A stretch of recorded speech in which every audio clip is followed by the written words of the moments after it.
Thanks for tuning into my tarot channel. Hoping to add an extended reading to this. And if you're interested in getting a private reading, I do private readings. You can email me at plpearlwiths@gmail.com or at crystalmessagestarot1@gmail.com. I'll put both of those emails down below. And I'll put some prices down below. So we are coming out of Scorpio season, and next week we'll be moving into Sagittarius season, which is a different animal altogether. A lot of astrologers would say that Sagittarius season is the season where we can make things happen, where we can actualize goals or dreams because of the expansive nature of Jupiter and of Sagittarius, the sign, the traveler. It's really best when thinking of Sagittarius to think of a horse. And a horse can be domesticated, but before that, there's a lot of things a horse has to go through training to become useful to man.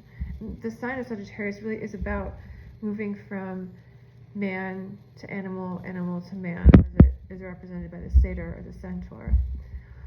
And it rules philosophy. And, I think it's Rousseau who questioned, are we born with morals, or are they ingrained into us as we age and grow?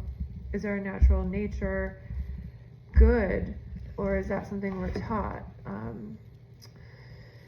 I think William Blake was a Sagittarius. If not, he definitely worked with a lot of Sagittarius themes in his work. I think the main thing about Sagittarius that's really interesting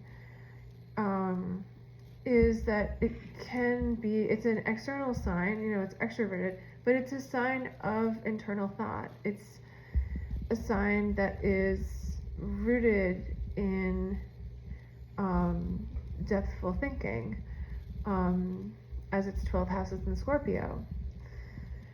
So the problem with Sagittarius, and what can lead to a lot of addictive qualities and a lot of negative nature in the sign, is that Sagittarius can be like that unbridled horse. And at its worst, it can be like a preacher on the pulpit who just won't come down and is preaching what it believes to be the truth. And at its best, it can be more like a prophet type kind of person, who can help people in a lot of ways by being the philosopher, by helping us learn about the soul, even though it may not seem like that when you meet a Sagittarius, as they can be kind of like loud or jokesters. They can be very performative. They may love the stage, and really that intense positivity can be overwhelming if you ever interact with a Sagittarius. It can be someone who is like really just rearing to go and excited about life, and that can be a lot for people sometimes, especially for the more negative signs, as we were just moving from negative to positive. So back to the unbridled horse thing. There's the story, Paul on the road to Damascus. He was named Saul, and then he falls off his horse and hits his head and sees a vision that makes him change his name from Saul to Paul and convert to Christianity. And why am I mentioning that? Because the horse, as a totem, has the ability to kick us into reality. And if you've ever rode a horse, you have to sort of give in to the ride and to the sort of like the passenger song, the Iggy Pop song. You have to just be a passenger on this ride that this horse Maybe you could think of it as the horse of life is providing. And actually, Jim Morrison, I believe, was a Sagittarius and had a lot of Sagittarius in his chart. So he is someone who really is stereotypical of the sign, in that it's this sort of wandering poet type who also hedonism can be a problem for, because they are so caught up in the enjoyment of life. So those are some of the themes of this season. We got Ace of Swords reversed. So this card has come up a lot for the last couple of months. It's about not feeling blocked mentally, not feeling like you can take a stand. And we got Ten of Swords. So this is really a nightmarish kind of feeling, feeling like anxiety, and a completion, maybe an end of a cycle that was negative. Three of Wands. We're looking for a return, for a profit to come back to us on something that we have put effort into, or something that we have invested in. And we got the Devil reversed. Could be some impulses here that are not so positive, as we're in this season of Christmas and Thanksgiving. Brings a lot of stuff for people. And what I mentioned with the hedonism with Sagittarius does relate to the number 9 and Jupiter, which is about expansion. But if you have an adversely aspected Jupiter, it could be expansion at any cost.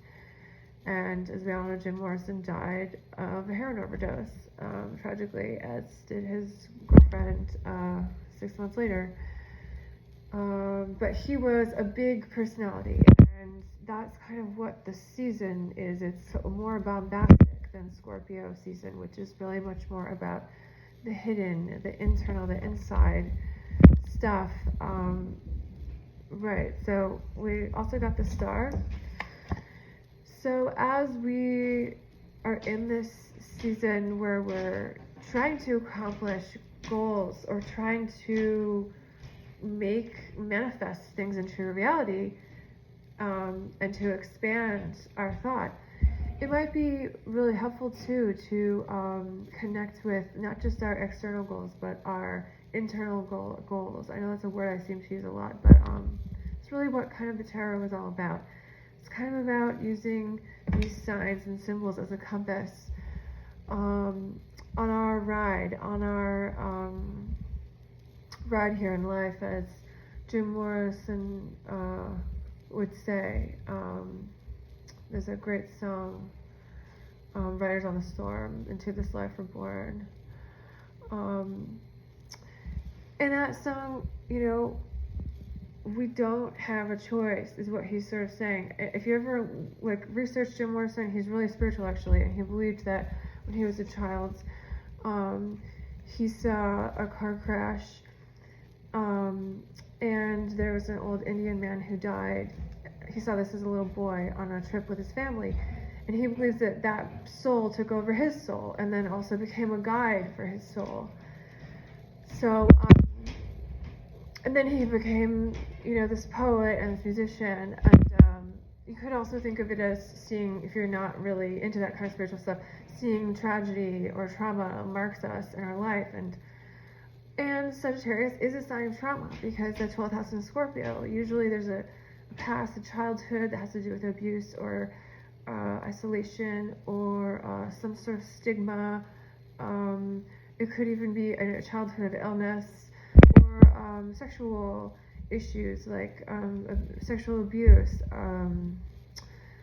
and issues with reproductive qualities. Maybe there's some issues with the family, or the nature of the relationships the parents had sexually. Anyway, so the worst part of Sagittarius could be its vindictive quality, with that 12th house inside Scorpio. This can be a time where, when we're setting these goals, remember Emily Dickinson was also a Sagittarius, you know, her way of dealing with that intensity and these goals was to just channel it into her creativity and speaking to that spiritual voice rather than someone else. That she wrote all these letters and these poems to seemingly no one, but a lot of people say she was an atheist because she rejected the spirituality of the time, didn't believe in Christ. But to me, her work is very spiritual. It's talking to this other self, sort of like the Indian guide that is guiding Jim Morrison, or was proposed to be guiding him in his life. So, who am I? I'm nobody. Who are you? Are you nobody too? Then there's a pair of us, you see. How boring to be somebody. You know, anyway, that's just the Emily Dickinson. But